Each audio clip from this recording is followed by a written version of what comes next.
What's going on, everyone? Welcome back to a brand new video here on my YouTube channel. And for those of you that are new around here and don't know who I am, my name's Aaron. I create travel, photography and videography based content here on YouTube. So if that is something that will interest you, be sure to subscribe to the channel. But as you can tell by the title today, I'm going to be discussing my winter traveling tips, mainly for Europe and for interrailing, as winter is pretty much upon us right now, and I know winter is a great time for people to interrail. I've never personally interrailed, but I have traveled around Europe quite a lot during the winter, so I've got quite a lot of tips to share with some of you guys today who might be planning a trip in the winter or even the spring and interrailing around Europe. So if you do find any of the tips that I give today useful at any point, be sure to let me know by leaving a like. Put any comments or questions down below in the comment section, or if you have any tips you want to share yourself, then do also put them down in the comment section. Go and check me out on Instagram, which will be linked on screen right now, and check out the linked playlist on screen right now, which is all of my interrail content that I've done so far. You guys seem to love the interrail content, so there is a whole series for that. But let's just jump straight into the video. Okay, so any of you that have watched my travel videos, my travel tips videos, I constantly say pack light. And I'm going to say kind of the opposite today for the first tip, which is to pack a bit more. Now I'm saying pack more, but don't pack overboard. Do not go crazy and throw your whole wardrobe into your bag because you think you need layers upon layers. The best method is to actually pack quite a few thin things rather than loads of thick, maybe like thick jumpers and stuff like that, loads of coats, because it just takes up a lot of room and then you're left with literally no room left. Whereas if you take thin layers, maybe like a thin jumper and a couple of them, pack quite a few of them. They won't take up a lot of room and you can just wear layers upon layers.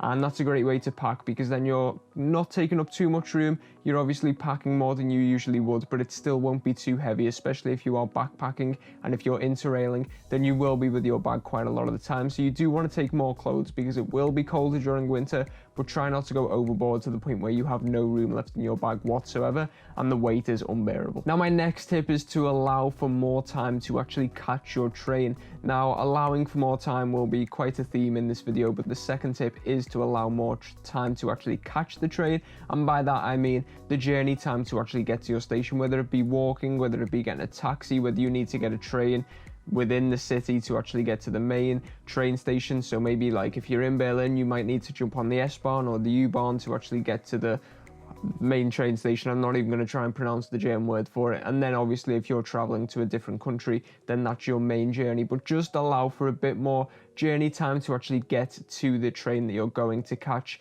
because the roads are going to be icy, there could be snow, it's going to be cold, there's going to be a lot of people driving rather than walking or cycling because it's a lot colder outside, so the traffic will be worse.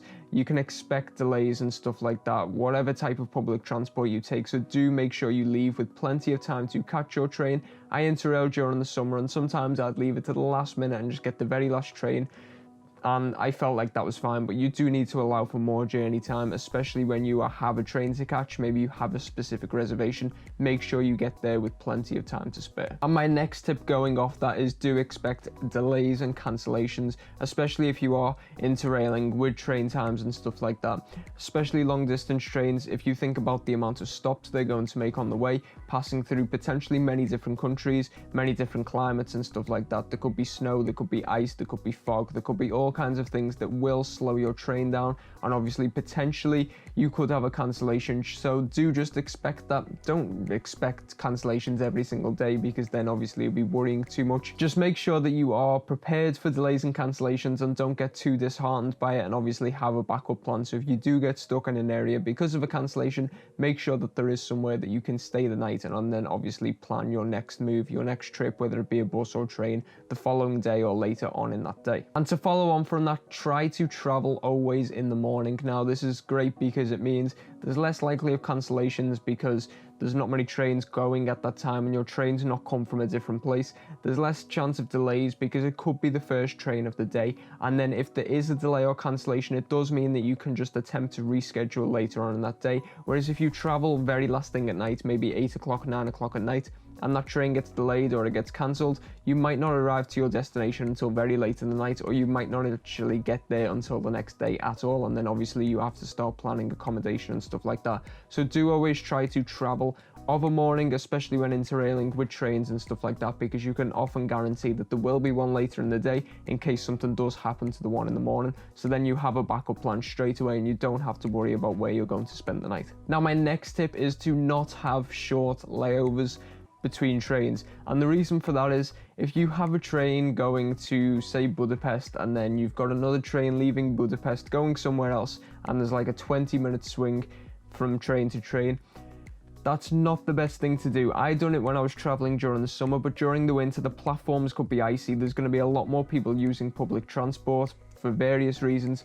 The train stations could be very, very crowded. Obviously, it could be raining. The train could be delayed, as I said. So having short layovers is really not ideal, because if you miss that layover, then obviously you're stuck in this place that you weren't actually scheduled to be in. So make sure if you do actually have to stop over somewhere, give yourself enough time to actually be able to relax, be able to find the platform, not have to rush, and especially don't try and run on platforms during the winter. That will not end well at all. So if you are planning a layover between trains, make sure you give yourself at least an hour or two just to expect delays and stuff like that, and obviously you don't want to be rushing around when you actually arrive at the platform. Now, my next tip kind of goes slightly against what I said before when I said pack loads of thin layers, and it is to definitely take a coat. You don't realize the amount of people that go traveling during the winter that think taking a coat is just a big item, it's going to take up too much room, it's just going to be too much hassle, I'm just going to take a load of jumpers and that will compensate for it. Trust me, it won't, especially if it rains and stuff like that. So my advice is to always take a coat, but don't pack it, just wear it. Wear it to the airport if you're flying into Europe, wear it to the train if you're getting the train into your Interrail journey, into the whole trip itself. Just always wear it. It's going to be cold out, so you might as well just wear it rather than pack it. I can guarantee you that you will probably not find anywhere in Europe, just especially during the month of December, where you will not need a coat. So just take one and always wear it. Don't worry about the room that it will take up in your bag, because the likelihood is it will never end up in your bag. It will always be on your back. Now, my next tip is to always appreciate cities more during the winter. You can do the beach resorts, you can do like this countryside and stuff like that during the summer, where you have wild adventures and just get completely lost.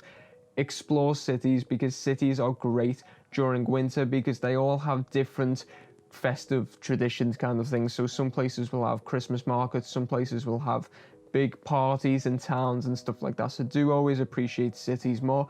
You will find there's a lot going on in big cities like London, like Paris, like Berlin, and all them types of places during the winter months, especially during December when it is Christmas and New Year and stuff like that. So always appreciate cities and do try and target them, especially because they will be a little bit quiet. And obviously during the summer months when most people do tend to travel, you'll probably find it's just a lot of locals, and then obviously people on short trips, maybe a couple of days, just to get away for a few days over Christmas. So they will be less busy, but they will obviously, if you still hit up places like London and Paris like I did last year, they'll still be busy, but nowhere near as bad as they will be during the summer months. Now, my next tip is to maximize the time that you spend doing activities during the day, and that is because in Europe we get very, very little daylight during winter. And for example, in London, in the UK, we get about 6 to 7 hours of daylight per day during the winter months at most.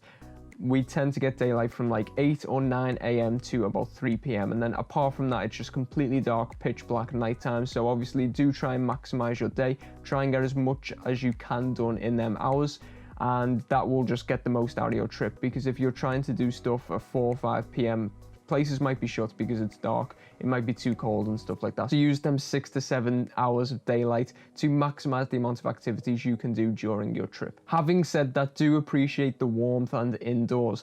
If you are going to be spending every single hour of your trip on your feet walking around cities and stuff like that, that is not the right thing to do. In the summer you can probably get away with it. Yes, you might get a bit hot and sweaty, but during the winter, your energy levels are going to be right down because it is colder. So do appreciate that odd cafe break. Maybe you need to just go and have a sit down, get a cup of coffee, or even just go indoors in a train station and just plan out where you want to go next on your phone. It's warm. You can obviously get a bit more energy back and then go again. So do appreciate breaks. I know I said try and get as much done in the daylight hours that you can, but obviously respect your health, respect your body, and do have breaks from time to time, especially if you are somewhere that is very, very cold during winter. Now, my next tip is a bit of a strange one. If you're going to be away during the public holidays, so like Christmas Day, Boxing Day, New Year, anything like that, try to travel on them days rather than stay in a place on them days. And what I mean by that is if you are interrailing or if you're using planes or whatever, try to travel on them days. You're away anyway, so it doesn't matter about family and stuff like that. Obviously, if you're at home on them dates, then this doesn't apply to you.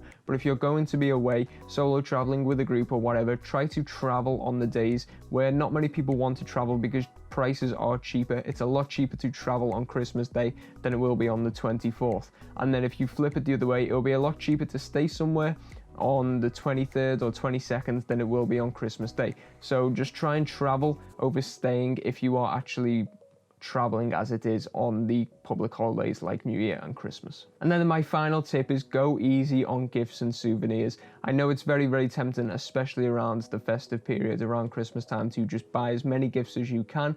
But at the end of the day, it's weight in your bag, especially if you're backpacking and you're on trains and stuff like that. It's unwanted weight. Obviously, you want to get some gifts and souvenirs, but try to get them towards the end of your trip, or maybe just small ones and stuff like that, and just put them away gradually. And don't wrap them.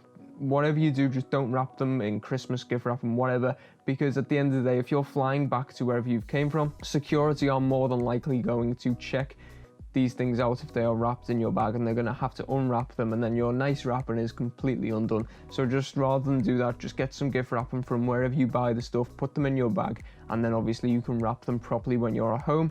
But do go easy on the gifts and souvenirs because they will weigh you down, and the likelihood is they'll probably get checked at security if they're already wrapped up. So just go easy on them when you're traveling during the winter. But that is all for this video. If you did find some of these tips for winter interrail traveling useful, as I said at the start of the video, be sure to let me know by leaving a like, put any comments or questions down below in the comment section, and check out the rest of my interrail videos that I have made, as a lot of you guys do seem to like them. But thank you for watching, guys. Till next time, goodbye.